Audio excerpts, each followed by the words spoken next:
Bonjour chers internautes, bienvenue dans votre émission La Patrie.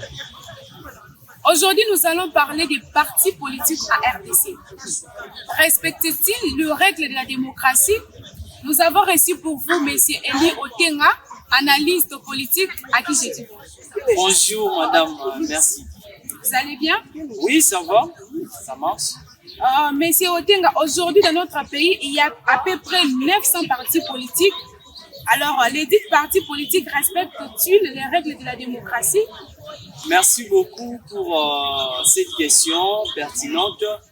Mais avant d'entrer au développement de votre question, il serait préférable aux internautes qui sont en train de nous suivre en ce moment de définir d'abord le mot parti politique, qu'est-ce, et sa mission sur le plan juridique et sur le plan fonctionnel. Alors, quand on parle d'un parti politique, c'est d'abord l'ensemble d'individus ou groupes d'individus réunissant ensemble avec des idées politiques communes pour la conquête de pouvoir. C'est ça ce qu'on appelle d'abord un parti politique. Alors, sur le plan juridique, tous les partis politiques sont égaux. Mais sur le plan fonctionnel, ils ne fonctionnent pas de la même façon.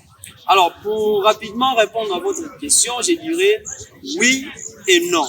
Ce n'est pas tous les partis politiques de notre pays qui respectent la démocratie, mais il y a aussi des exceptions. Pourquoi il y a aujourd'hui autant de partis politiques? D'abord parce que la démocratie a autorisé. Mais les partis politiques qui respectent la démocratie sur à peu près 1000 partis qu'on a aujourd'hui, sur 100%, je dirais, c'est 5%. 95%, ce sont des partis qui ne respectent pas les règles de la démocratie. Alors, quelles sont les règles que les partis politiques doivent respecter? Voilà, c'est simple. Un parti politique, d'abord, est le miroir de la démocratie. Il doit d'abord respecter les règles de la démocratie, entre autres. D'abord, la conquête de pouvoir, vous le faites dans le bon sens. La tolérance doit régner, état de droit, en respectant aussi l'article 23 de notre Constitution pour qu'il n'y ait pas de bavures. Et aussi qu'on respecte la démocratie dans le sens où quand on vous autorise, par exemple, comme la Constitution dispose dans son article 26, la liberté de manifestation. Lorsque vous arrivez à ce point pour manifester, la Constitution est claire. Ce n'est pas les idées du jour pour cet article. C'est-à-dire que vous devez saisir l'autorité compétente administrative pour qu'il vous donne l'accès. Mais chose grave aujourd'hui dans nos partis politiques, ce n'est pas le cas. Vous verrez un jour, vous verrez comme ça, le membre ou le collectif d'un parti qui se réveille un bon matin pour sortir à la rue sous prétexte, par exemple, d'une contestation de quelconque ou sur une situation, sans toutefois saisir l'autorité administrative.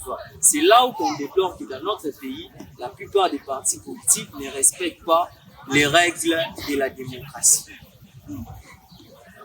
Alors, quels sont d'abord les objectifs d'un parti politique? Voilà. Un parti politique joue trois objectifs principaux. Le premier objectif, c'est d'abord la conquête du pouvoir. Un parti politique est là pour conquérir le pouvoir. Je m'explique un peu rapidement. Conquérir, c'est-à-dire vous devez demeurer toujours dans la lutte jusqu'au moment venu où vous aurez le pouvoir pour pouvoir défendre votre carte. Et votre carte, c'est quoi? C'est votre projet de société. Deuxième objectif d'un parti politique, c'est conserver le pouvoir. Vous voyez? C'est-à-dire que vous devez le conserver en respectant les règles de la démocratie, en demeurant toujours dans la lutte. Et troisième objectif d'un parti politique, en fait, c'est l'exercice. Donc, un parti politique joue trois objectifs: conquérir le pouvoir, conserver et exercer. Mais vous allez exercer ce pouvoir tout en ayant votre projet de société qui vous permettra à ce que vous puissiez défendre la carte. Mais si vous n'avez pas, en fait, le projet de société, vous n'allez rien faire et vous n'en faites pas. Alors, pour ce parti-là remplissent pas leurs objectifs. Il n'y a pas une sorte de règlement, je sais pas moi, de réglementation qui peut intervenir ces parties-là. Oui, ça peut aussi le faire, c'est possible, mais du fait que bon, dans notre pays, d'abord, on ne tient pas compte de tous ces aspects-là. Oui, donc tout le monde fait tout ce qu'il fait. Donc il n'y a pas vraiment la logique des choses. Il n'y a pas un comité de suivi, vu que la démocratie, n'est-ce pas, a autorisé tout. Donc aujourd'hui, même vous, dès que vous êtes laissé un jour, vous devenez une cadre en ayant l'idée d'ouvrir un parti politique.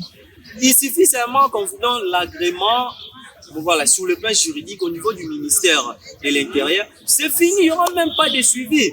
Ouais. Donc vous exercez votre mission, mais peut-être en désordre sans toutefois tenir compte de cet aspect-là que vous avez évoqué. Voilà. Alors, est-ce qu'il y en a aussi ces partis-là qui forment leur cadre en maintenant quoi, leur objectif pour la conquête du pouvoir? Évidemment, ils sont là. Je vous ai dit dès le départ que ce n'est pas tous les partis politiques qui ne respectent pas la démocratie. Il y a aussi des cas exceptionnels. Je ne voudrais pas citer les noms ici pour des raisons pédagogiques.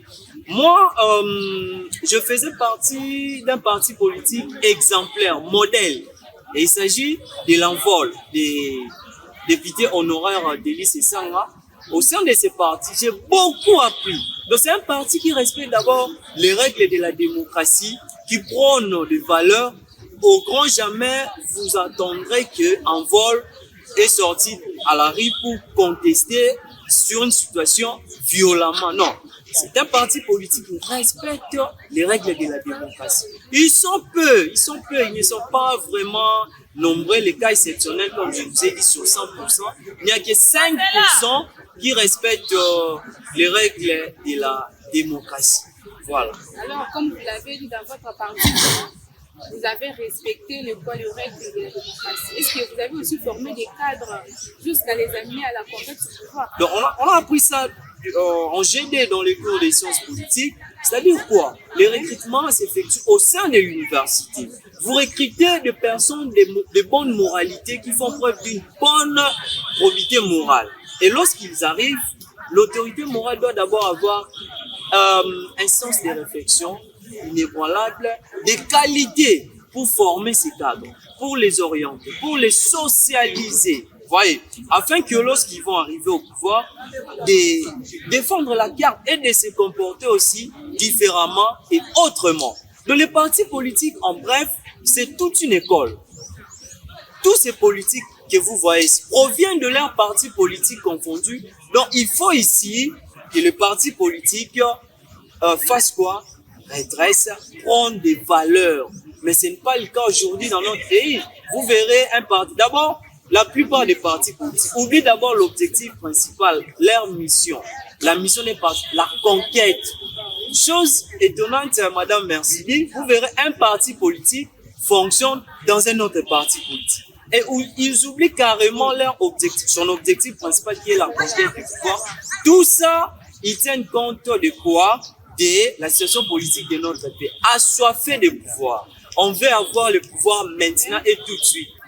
D'accord, mais c'est Otinga, qu'est-ce que nos chers internautes peuvent retenir sur le parti politique à RDC en quelques mots? Voilà, ce que je peux dire aux Wazaleno, aux internautes qui sont en train de nous regarder en ce moment, c'est qu'un parti politique, c'est toute une école qui forme les cadres. Les cadres, ce sont les futures élites qui vont exercer le pouvoir, qui seront dans la chose publique que nous appelons la res publica, pour gérer, pour répondre aux désidératas du peuple congolais. Mais vous allez les gérer, c'est pas de la même manière, c'est pas de la même façon comme tout le monde, mais vous allez les gérer en respectant d'abord les règles de la démocratie, en ayant un projet de société, en montrant à tout le monde comment est-ce que vous avez été bien formé au sein de votre parti politique. Pour ceux-là qui prétendent adhérer à leur parti, aux différents partis politiques de leur vouloir, affinité, qu'ils ne choisissent pas des partis politiques malhonnêtes et que demain, qu'ils puissent regretter et ça sera chose insupportable et le peuple congolais ne va pas tolérer. Voilà ce que je pourrais dire à ceux-là qui veulent adhérer dans les partis politiques, qui choisissent des bons partis politiques, que les choses soient en fait judicieux. Merci de nous avoir suivis ici, s'achève notre émission La Patrie. Je rappelle que nous avons reçu aujourd'hui M. Eli Otenga, analyste politique, avec qui nous avons développé le sujet de partis politiques en RDC. Abonnez-vous massivement sur Wazalendo TV. Merci, monsieur, de nous avoir donné des éclaircissements sur les partis politiques. C'est moi qui vous remercie. Madame, merci.